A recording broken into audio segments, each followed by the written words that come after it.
स्वागत है एक बार फिर से सभी दर्शकों का सचनामा इंडिया प्लस न्यूज के स्पेशल प्रोग्राम जीवन परिचय में।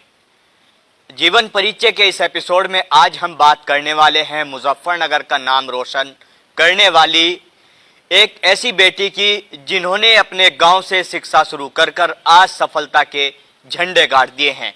जी हाँ, किसी शायर की एक लाइन मुझे इस समय याद आ रही है कि मंजिल उन्हीं को मिलती है जिनके सपनों में जान होती है, पंखों से कुछ नहीं होता, हौसलों से उड़ान होती है। जी हाँ, किसी शायर की ये लाइन आज आयशा परवीन पर एकदम से सटीक बैठ रही है, जिसने मुजफ्फरनगर के गांव से शुरुआत कर आज सफलता के झंडे गाड़ दिए हैं और सिविल जज बनकर अपने गांव का ही नहीं बल्कि अपने क्षेत्र और जनपद का नाम रोशन किया है।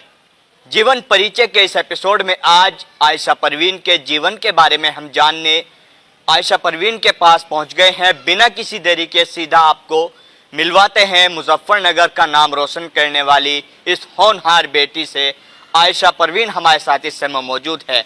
आयशा परवीन जी, बहुत बहुत स्वागत आपका और बहुत बहुत शुभकामनाएं हमारी टीम की तरफ से आपको। First of all good morning and thank you so much. क्या कहना चाहोगे? सबसे पहला जो हमारा सवाल इस जीवन परिचय में रहता है वो जीवन की शुरुआत आपकी कैसे हुई, कहाँ पे आपका जन्म हुआ, कहाँ पे शिक्षा हुई? मेरा जन्म दधेड़ू कला में हुआ और मेरी स्टार्टिंग स्कूलिंग जो हुई वो भी यहीं दधेड़ू कला से ही हुई, गांव से ही। जी। तो परिवार की अगर बात करें, परिवार में कौन कौन आपके हैं? मेरे फादर, मदर, मेरे एंड मेरे भाई और बहनें। तो पिताजी की अगर बात की जाए, पिताजी क्या काम करते हैं? पिताजी मेरे गवर्नमेंट टीचर है। जी।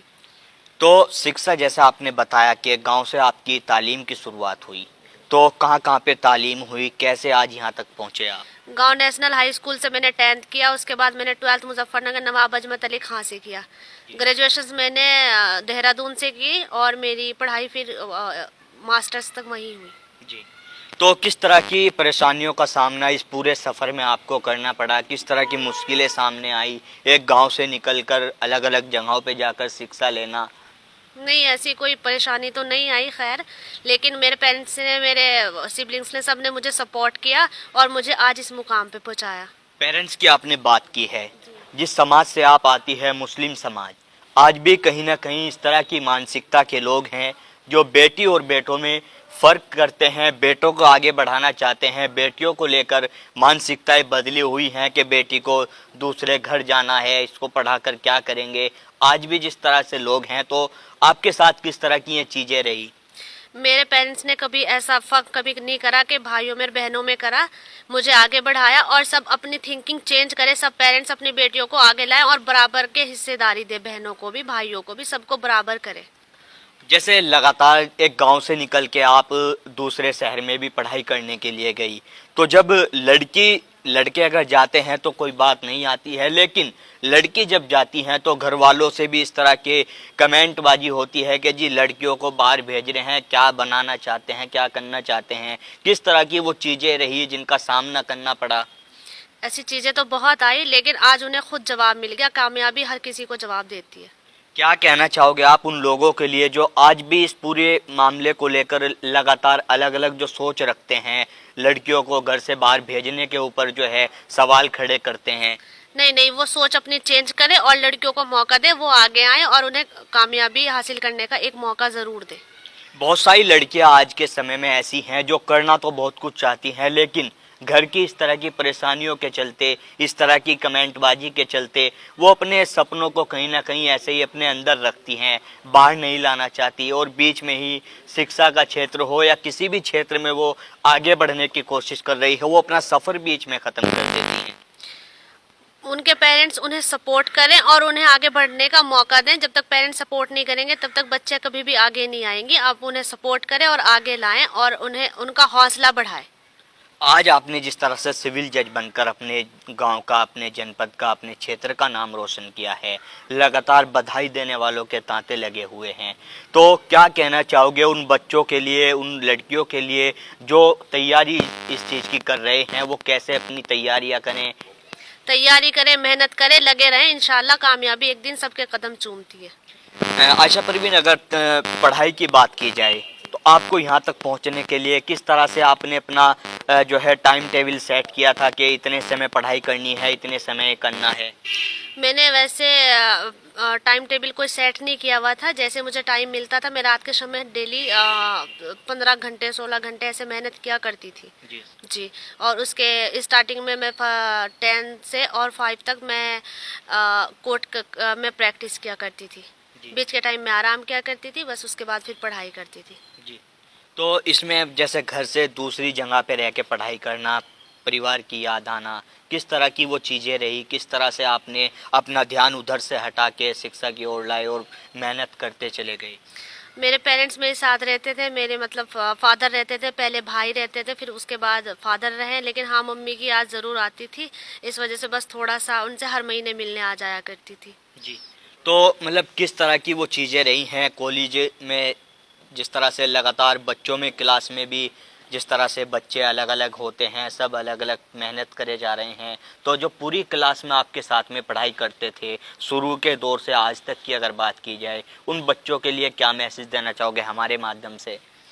अपना पढ़ाई पर फोकस रखें, ये इन सब चीज़ों को छोड़े दुनियादारी। एक दिन इंशाल्लाह कदम कामयाबी खुद चूमती है जी। आपके। जैसे आप एक लड़की हैं, काफ़ी समय से तो आप बाहर पढ़ाई कर रही थी, लेकिन घर रहते समय लड़कियों को घर के काम की ओर भी खींचा जाता है कि घर के काम पे भी ध्यान दो, पढ़ाई से अलग उनको अपना पूरा ध्यान घर के काम में भी लगाना होता है। तो वो किस तरह की चीज़ें आपके साथ रही? नहीं देखो, ये तो अपना एक एम बनाना होता है इंसान को कि गोल है हमारा। अब आप उसमें काम कर रहे हो या आप बाहर रह के पढ़ रहे हो या आप किसी गांव में रह के पढ़ रहे हो या घर के अंदर पढ़ रहे हो, इससे फर्क नहीं पड़ता। फर्क इससे पड़ता है कि हम क्या चाहते हैं, हमारा एम क्या है और हमें क्या हासिल करना है। आप उस पर फोकस रखें, इंशाल्लाह आपको वो मंजिल मिल ही जाती है एक दिन। आज क्या मैसेज देना चाहोगे जिस तरह से लगातार आप से लोग मिलने के लिए आ रहे हैं, बधाई देने आ रहे हैं, किसका आप सबसे ज़्यादा महत्वपूर्ण रोल अपनी इस पूरी कामयाबी में मानती हैं? महत्वपूर्ण तो मैं मानती हूँ, मैं सभी में पूरी फैमिली का मानती हूँ, लेकिन सबसे ज़्यादा मैं अपने भाइयों का मानती हूँ, क्योंकि उन्होंने मुझे बहुत ज़्यादा सपोर्ट किया। हमेशा मेरे जो मैंने कहा उन्होंने वही किया, मैंने जो करना चाहा उन्होंने मुझे हर चीज़ के लिए सपोर्ट किया। मैंने उनसे कहा मुझे एमबीए करना, उन्होंने कहा ठीक है आपको एमबीए करना। फादर से कहा लॉ करना, उन्होंने कहा ठीक है लॉ करना है। बस उन्होंने मेरा हर जगह सपोर्ट किया और मैं सारा श्रेय अपनी फैमिली को देना चाहूँगी, अपने पेरेंट्स को, अपने भाइयों को, माँ को, सबको दूंगी।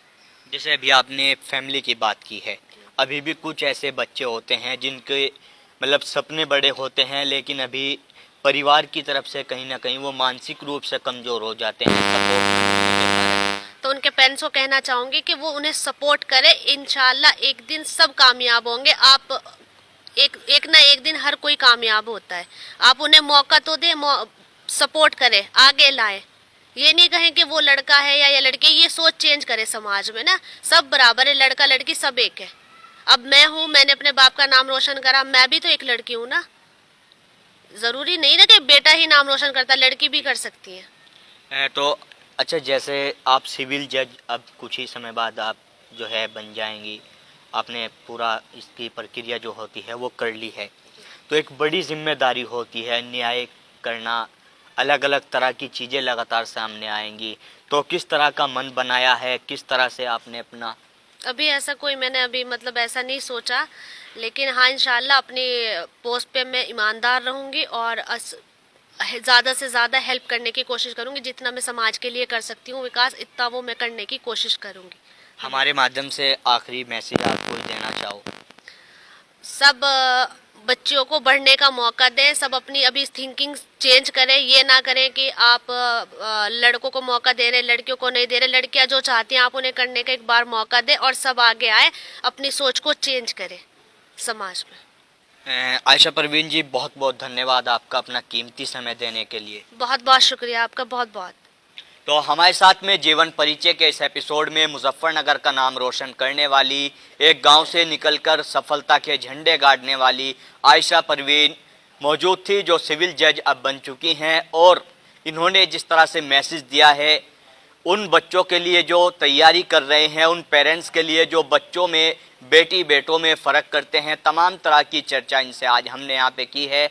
सचनामा इंडिया प्लस न्यूज़ की कोशिश लगातार जारी है, जो समाज हित के लिए, जो अपने जनपद का, क्षेत्र का नाम रोशन करने के लिए जो कार्य कर रहे हैं, उन लोगों के चेहरे लगातार हम अपने दर्शकों के सामने लाते हैं, ताकि उनको सुनकर, उनको देखकर, उनके नक्शे कदम पे चलकर और बच्चे भी इसी तरह की सफलता लगातार हासिल करते रहें।